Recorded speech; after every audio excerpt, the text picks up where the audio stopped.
see a lot of faces I know. I see members of the museum. I see people who are potential members of my museum. And I see a lot of new faces. And I do want to thank you sincerely for coming out today. I had no idea that we would get this response, so I do appreciate all that you have, the effort that you made to come, and I hope you enjoyed the show. I would like to thank all of our donors and supporters, longtime members of the museum. We appreciate your support. I'd like to thank the board of the Houston Museum, the Board of Trustees, the hardest working Board of Trustees in the city of Chattanooga. And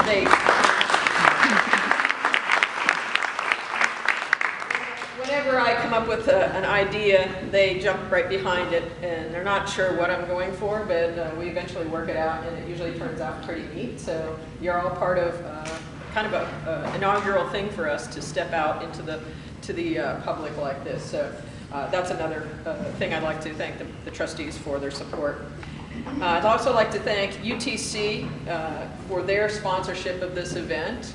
Dr. Michael Thompson, who is the interim history department head at UTC. The Chattanooga Theatre Center, Rick Morris, who's up here in the sound booth. Scenic City Clay Arts, Miss Lori Cleggan. She didn't think I was going to say her name today, but she does our graphics for us. She does all of our artwork. And Rich Bailey, who did all of our promotion. He did a lot of work for us. I have two people that I would like to recognize. Lily and Carrie, would you please come here? Come on.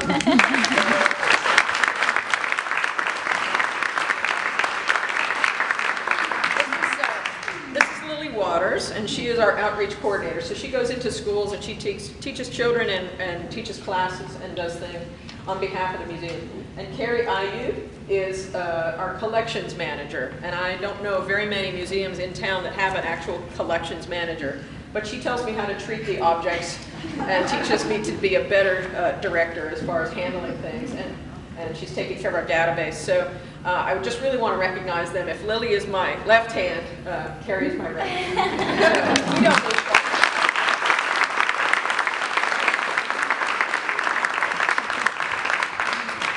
Okay, so we have to play a little bit of connect the dots. Why is the Houston Museum here doing this? Why? Everybody thinks of the Houston Museum as this glass museum, pretty pink glass and beautiful coverlets and textiles and things. Well, let me just give you a little story about this face jug that I found in the basement. It wasn't like I was the first one to see it, but it occupied a place in storage that just never came out and got to visit. And I was so amazed and enthralled with this piece that I was driven to learn a little bit more about the piece.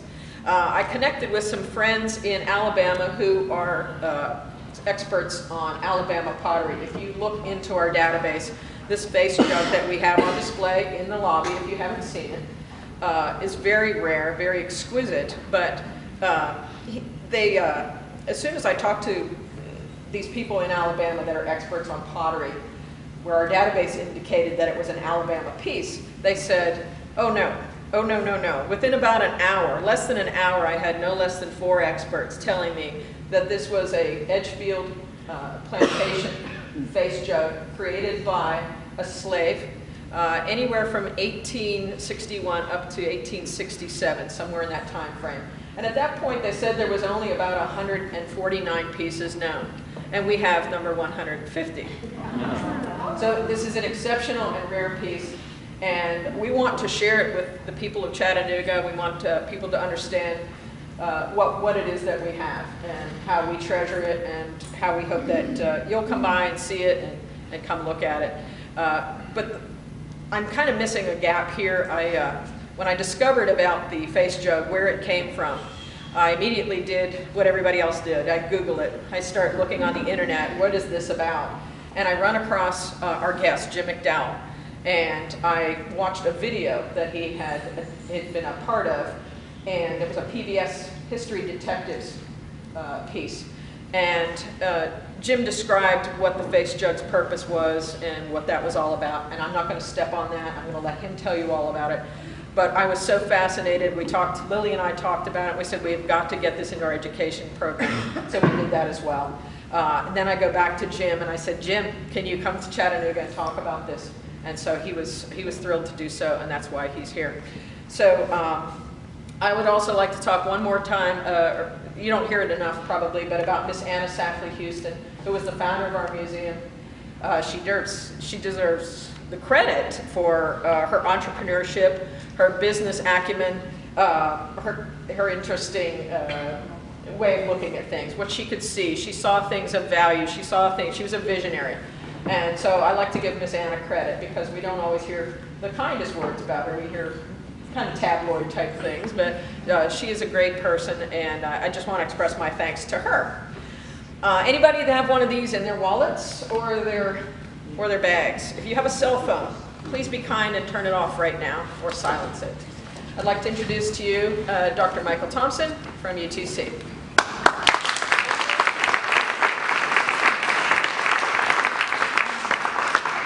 Thank you, Amy, and thank you all for being here today. What a wonderful turnout. My name is Mike Thompson. I'm an Associate Professor of American History at the University of Tennessee at Chattanooga. My colleagues and I in the Department of History and in the Africana Studies program are so pleased to be joining with the Houston Museum to be offering this event, co-sponsoring this event. A little louder, I can do that. I can project. My role today is to briefly provide a little bit of historical context and also background. So I do that briefly. I am going to read some from remarks that I've prepared. As a scholar of the American South, I have the ongoing opportunity and responsibility to teach students about the history of American slavery. Most university students, like members of the general public, know very little about the topic and approach it with unease and trepidation. And yet, is there a subject of greater consequence in the American past? In the year 2026, the United States will celebrate 250 years of American independence and the nation's founding principles of freedom, equality, and liberty. But American liberty and prosperity, we must recall, was made possible by an institution of human bondage and racial inequality that represents the dark underbelly of the American promise and dream.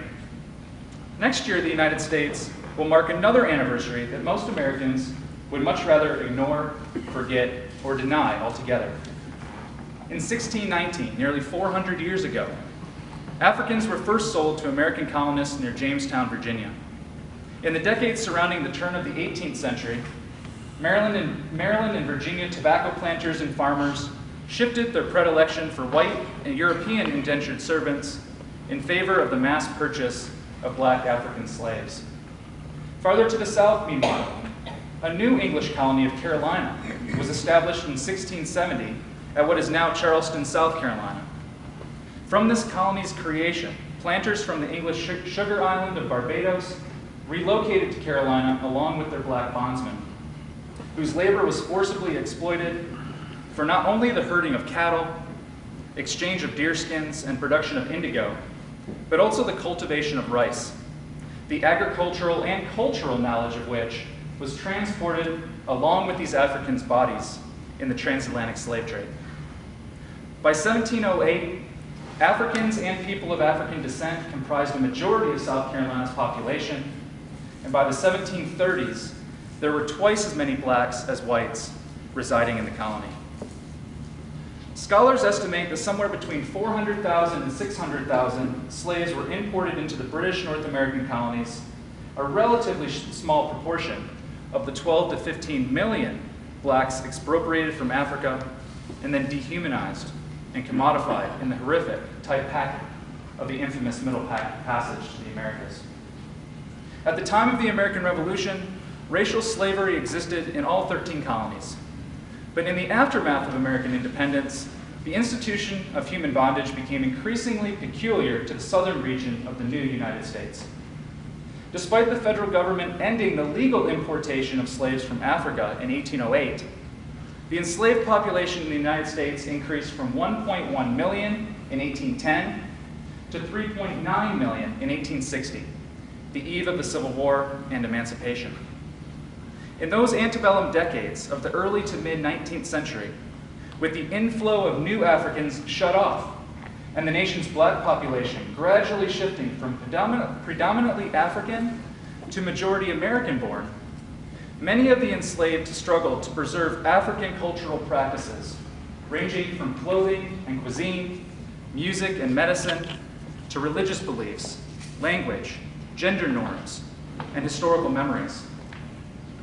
On occasion, however, American slave communities received an infusion of African culture by means of the illegal importation of new African slaves after 1808. In 1858, half a century after the close of the international slave trade, a yacht-turned-slave ship named the Wanderer crossed the Atlantic with an illicit human cargo, who were quickly and furtively sold along the Georgia coast. Though some of these African bondsmen were scattered across the southern landscape, a substantial number were purchased together and transported to the Edgefield district of South Carolina, located about 25 miles north of Augusta, Georgia, and roughly 150 miles inland from Charleston and Savannah in the Lowcountry. In Edgefield, a hub of pottery production, these Africans encountered African-American-born slaves, such as David Drake, a highly skilled and literate potter known for producing stunning and sizable pots, often distinctively inscribed with a message and date, and signed with his name, Dave, a bold and risky act, given that slave literacy was illegal in South Carolina and the Old South. Slaves like Dave, meanwhile, were influenced by the African newcomers, who endeavored in those final years of American bondage to maintain their African identities and folkways. Among those traditions was the creation of small pots depicting a human face. These face jugs, as they are known, carried an abundance of spiritual meanings to the enslaved, and were sometimes used ritually to mark the graves of the deceased bondsmen. Frightful features on so-called ugly jugs may have also been intended to ward off evil spirits. It is now my honor to introduce Mr. Jim McDowell, who calls himself the Black Potter and has been a studio potter for more than 35 years throughout the United States and in Europe, and he is represented by the Cabin Morris Gallery in New York City. Mr. McDowell is believed to be the only African-American potter who creates face jugs to honor his ancestors' funerary practices and traditions. In Jim's own words, he pours all of his stored up emotions about slavery, his sharecropping ancestors, civil rights, discrimination he experienced in the mines and the military, religious beliefs, and more into his face jugs. Inspired by the Edgefield potter Dave Drake, Jim's pottery includes inscriptions, usually an anti-slavery message on one side and a contemporary statement on the other. Please join me in welcoming Mr. Jim McDowell, the Black Potter, in the performance I Am Dave, a Slave.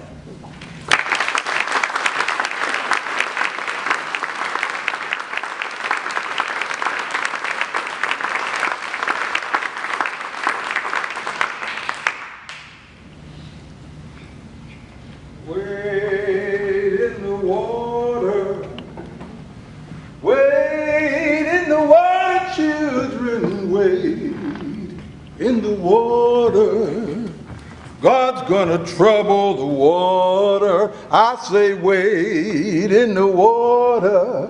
Why don't you wade in the water, children? Wade in the water. My God's gonna trouble the water. Ha! I'm Dave.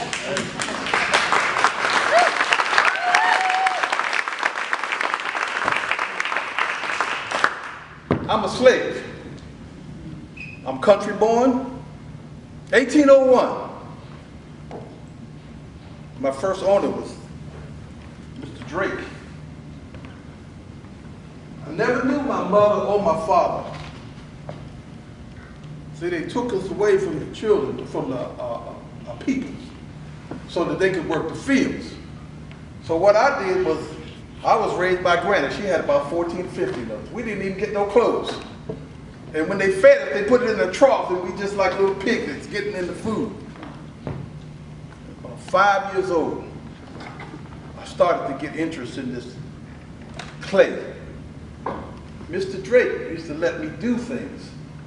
What I would do was go to the waster pile there'd be a pile of pots that were broken. And it grew and grew and grew. And I used to go in there and just break them up and play with them. But after a while, I started to learn how they made the clay. They had this big old pit, it was about 4 feet deep, and it had paddles in it, and a long pole, and there was a mule just walking around in a circle. And I said, what is that? And that mule would mix that clay up, and then it would push out. So I got to be about 7, 8 years old. I'm getting a little stronger. He made me a ball boy. Now, ball boy is the one who takes the clay, here it is, nasty stuff, and makes balls for the people that's making on the wheel. So I would get the clay, make the balls. And I take the balls to them and they make the pots. So I learned how to help process the clay. I learned how to make the balls. I learned how to cut the trees down. I learned so much stuff from Mr. Drake. Now I'm getting pretty big now. So Mr. Drake said, boy, I'm gonna teach you how to make it on the wheel. So he began to teach me how to make pottery on the wheel. Now, you got to understand something about slavery. You don't own nothing. You don't have nothing. The only thing you have is yourself. But I became a potter. And I learned how to do the wheel. And I'm going to do the wheel today because y'all done come to my shop. This is my shop. I'm going to run it the way I want to run it. Now, you might think I'm a happy person, but I'm not. Because I'm a slave. I can't go nowhere. I don't own nothing. But I can make these pots here. That's what I'm going to do. Now, Mr. Drake taught me. He taught me how to make the pots. He taught me how to work the clay. But the one thing he couldn't teach me was the ability to take the things that I had inside and make them come out. He couldn't teach me that. That was always present in me. We're going to sit here in my shop. I'm glad y'all came to my shop today. See what I'm doing here. Now, I think folks ask me, why do I sing? Well, I sing to call on the ancestors to come and witness what we're doing here. That's why I sing. We're going to make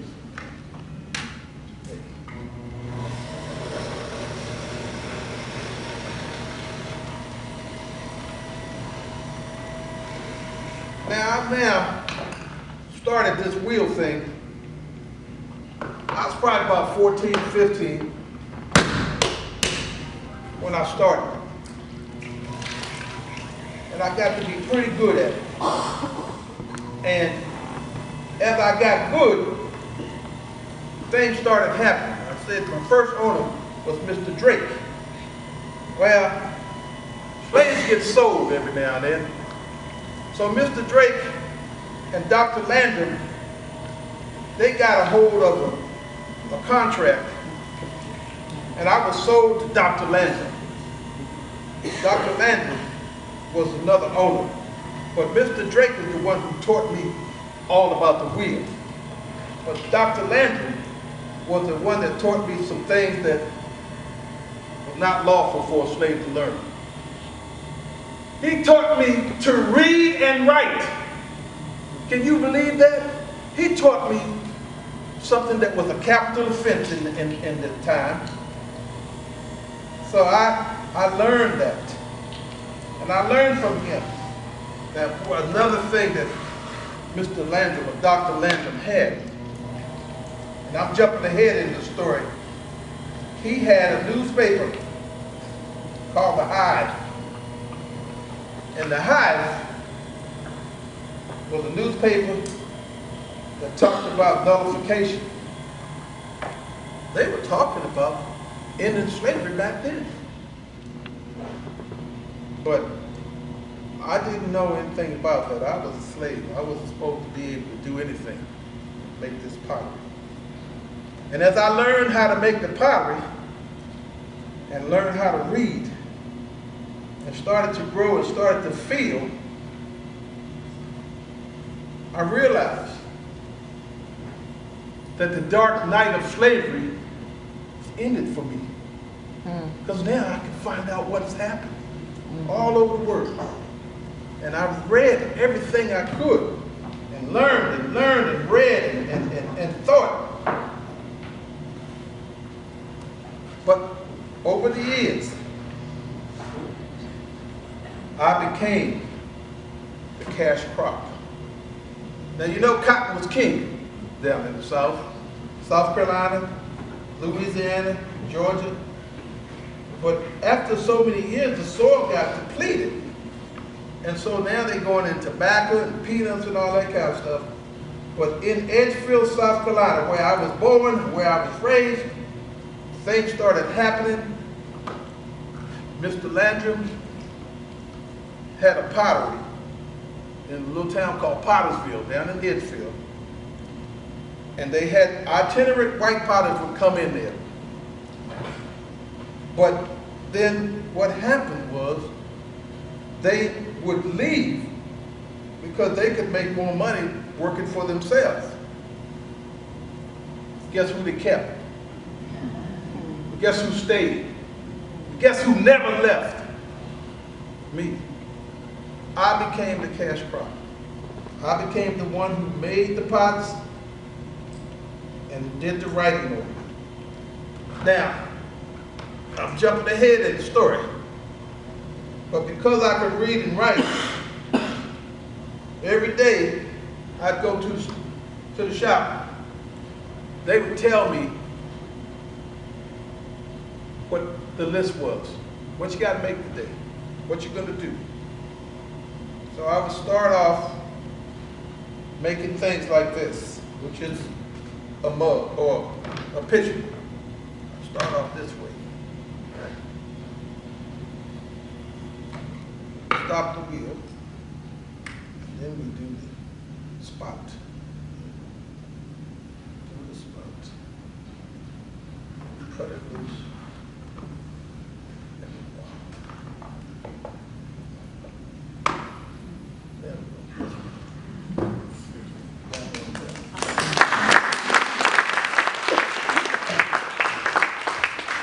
Now, the one thing that I think people don't understand, they talk about slaves being foolish and being clownish, other kind of things like that.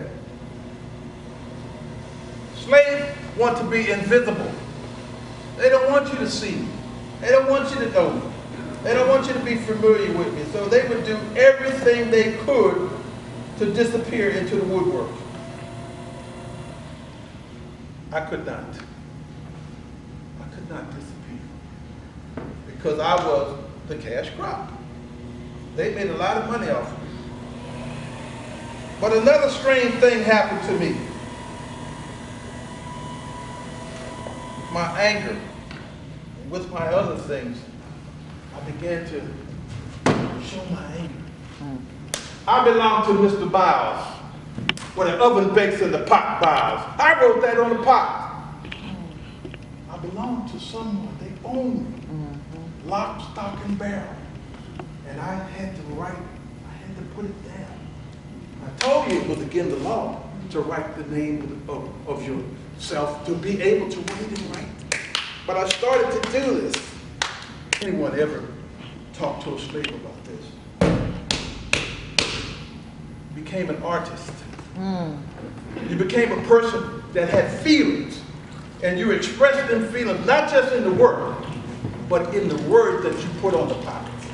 That's what I did. And when I began to do this and say this, I began to think about things that bothered me. Now, I was about 22, 23 years old, And I had a woman named Lydia. They had two little boys. And they started the migration out west. What did they do? They sold Lydia and they sold my two boys. Did I get to go? I didn't get to go. So I needed to remember that. I needed to remember that. I wonder where's all my relation, kinfolk of every nation. I remembered that. And I said, why long is this dark night of slavery going to last? Why do I got to keep staying here? Then I just get up. Shine on me, shine on me. I wonder if the lighthouse will shine on me. Shine on me, shine on me. I wonder if the lighthouse will shine